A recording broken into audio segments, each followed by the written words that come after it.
Assalamualaikum warahmatullahi wabarakatuh.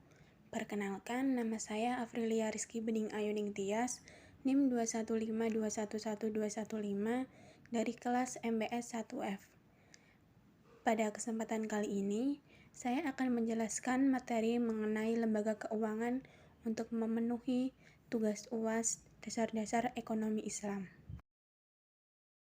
Pertama, saya akan menjelaskan mengenai pengertian lembaga keuangan. Dan kedua, manfaat dari lembaga keuangan. Dan ketiga, jenis-jenis lembaga keuangan. Selanjutnya adalah lembaga keuangan syariah. Dan terakhir, peran lembaga keuangan. Selanjutnya, kita masuk pada pengertian lembaga keuangan. Lembaga keuangan merupakan badan usaha di bidang jasa keuangan yang bergerak dengan cara menghimpun dana dari masyarakat dan menyalurkannya untuk pendanaan guna mendapatkan keuntungan dalam bentuk bunga atau persentase. Menurut Ahmad Rodoni menjelaskan bahwa lembaga keuangan ialah salah satu badan usaha di mana kekayaannya berbentuk aset keuangan atau finansial aset maupun non-finansial aset. Sedangkan menurut Dahlan Siamat, lembaga keuangan ialah badan usaha yang kekayaannya itu dalam bentuk aset keuangan dibanding aset non-finansial atau real, di mana lembaga keuangan sudah memberikan kredit atau pembiayaan terhadap nasabah dan menanamkan dananya pada surat yang berharga. Kemudian, apa sih manfaat dari lembaga keuangan? Nah, setiap lembaga yang bergerak di bidang keuangan memiliki peran penting dan manfaat bagi masyarakat serta perekonomian. Beberapa manfaat yang dapat ditemukan antara lain manfaat likuiditas, artinya dimaksudkan bahwa dengan adanya lembaga keuangan tidak akan ada kekhawatiran akan kurangnya ketersediaan uang tunai yang beredar. Selanjutnya adalah pengalihan aset. Dengan lembaga keuangan, kegiatan pengalihan aset mampu dilakukan dengan mudah, karena lembaga keuangan akan mengalihkan aset dengan cara meminjamkan dana kepada pihak lain untuk dikelola dalam waktu tertentu. Dan dana yang dialihkan berasal dari simpanan masyarakat yang menabung di lembaga tersebut. Kemudian, lembaga keuangan juga berperan dalam realokasi pendapatan. Dengan adanya lembaga keuangan, pendapatan yang masuk akan tersimpan dengan baik untuk menunjang masa depan. Manfaat terakhir adalah lembaga keuangan mampu membantu dalam kemudahan bertransaksi. Dengan adanya lembaga keuangan, masyarakat akan lebih efisien waktu dan tenaga dalam melakukan transaksi perekonomian. Lalu, apa saja sih jenis-jenis dari lembaga keuangan? Berdasarkan jenisnya, lembaga keuangan di Indonesia dibagi menjadi dua, antara lain lembaga keuangan bank dan lembaga keuangan non-bank. Lembaga keuangan bank merupakan lembaga perantara keuangan yang didirikan dengan wewenang untuk menerima dan menghimpun simpanan uang, meminjamkan uang, serta menerbitkan promes atau banknot. Lalu, lembaga keuangan bank dibagi menjadi 3 jenis, yaitu bank sentral yang berfungsi untuk menjaga kestabilan perekonomian masyarakat dan dikendalikan oleh Bank Indonesia. Kemudian bank umum yang memberikan layanan jasa keuangan serta transaksi. Dan terakhir, bank pengkreditan rakyat yang menerima simpanan dalam bentuk deposito berjangka. Dan kedua, lembaga keuangan non-bank.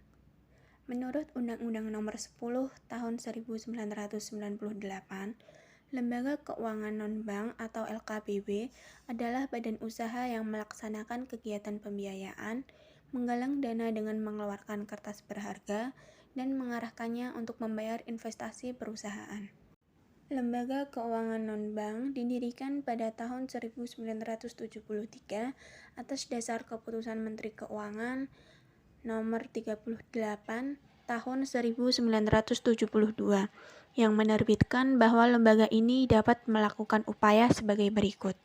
Pertama, mengumpulkan dana dengan menerbitkan surat berharga. Kedua, dalam rangka memberikan pinjaman jangka menengah. Ketiga, penyertaan modal sementara. Keempat, sebagai perantara untuk mendapatkan spesialis dan memberikan nasihat tentang keahlian. Dan kelima, bertindak sebagai perantara perusahaan dan badan hukum Indonesia. Keenam, bertindak sebagai perantara dalam menarik peserta atau kampanye. Dan terakhir, bisnis lain di sektor keuangan.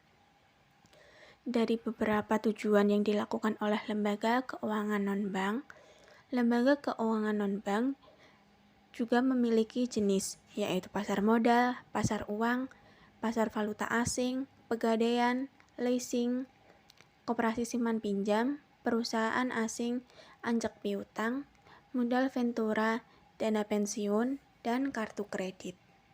Selanjutnya adalah lembaga keuangan syariah.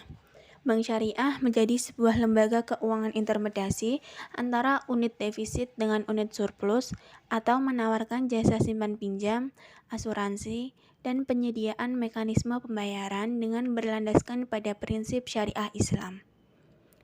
Lembaga keuangan syariah diharuskan sesuai dengan fatwa Dewan Pengawas Syariah saat menerima titipan dan investasi. Hubungan antara pengguna data, penyimpan data atau investor, dan lembaga keuangan syariah sebagai intermediary institution. Hal ini didasarkan pada kemitraan, bukan hubungan antara kreditur dan debitur. Bisnis dalam lembaga ini tidak hanya dikhususkan atau berpusat pada profit atau keuntungan, tetapi juga mengutamakan falah oriented. Yang dimaksud falah oriented yaitu kemakmuran di dunia dan kebahagiaan di akhirat.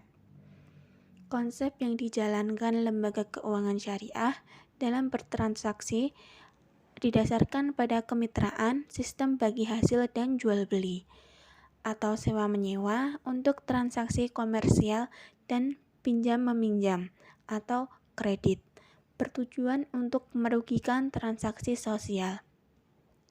Lembaga keuangan syariah tidak dikenal istilah bunga, baik saat menghimpun dana atau pemasukan dari masyarakat maupun dalam pembiayaan dana untuk usaha yang membutuhkan. Sistem bunga dapat merugikan penghimpun modal, baik itu dalam bentuk suku bunga tinggi maupun rendah. Lembaga keuangan syariah pada operasionalnya juga memiliki beberapa prinsip, yaitu pertama, prinsip keadilan, yang kedua, prinsip kemitraan, dan ketiga, prinsip transparansi, dan keempat, prinsip universal. Pertama, kita akan membahas dulu prinsip keadilan. Prinsip keadilan yaitu berbagai untung atas dasar penjualan real yang disesuaikan dengan kontribusi dan risiko masing-masing pihak. Lalu, prinsip kemitraan. Prinsip kemitraan yaitu posisi nasabah penyimpan data, pengguna data, dan lembaga keuangan sejajar dengan mitra usaha yang saling bersinergi dengan tujuan untuk memperoleh keuntungan. Kemudian, prinsip transparansi, yaitu prinsip yang menekankan bahwa lembaga keuangan syariah selalu memberikan pelaporan keuangan secara terbuka dan secara berkesinambungan agar nasabah penyimpan dana atau investor dapat memantau dan mengetahui kondisi perihal dananya. Dan terakhir, mengenai prinsip universal. Prinsip universal yaitu prinsip yang tidak membeda-bedakan agama, ras, suku, dan golongan dalam masyarakat. Hal ini disesuaikan dengan prinsip dalam agama Islam sebagai rahmatan lil alamin. Pembahasan terakhir yaitu peran lembaga keuangan. Peran lembaga keuangan yang pertama adalah sebagai lembaga yang menghimpun dana masyarakat dengan cara mengeluarkan dokumen berharga. Yang kedua, bank juga berfungsi untuk memberikan bantuan modal usaha kepada masyarakat atau perusahaan untuk mengembangkan bisnisnya. Dan ketiga, peran lembaga keuangan non-bank, Pegadaian, yang merupakan lembaga keuangan yang didirikan dengan tujuan agar dapat memberikan pinjaman kepada nasabah namun dengan jaminan berupa barang atau surat berharga. Dan terakhir, Koperasi yang memiliki fungsi dan tujuan yang mirip dengan bank.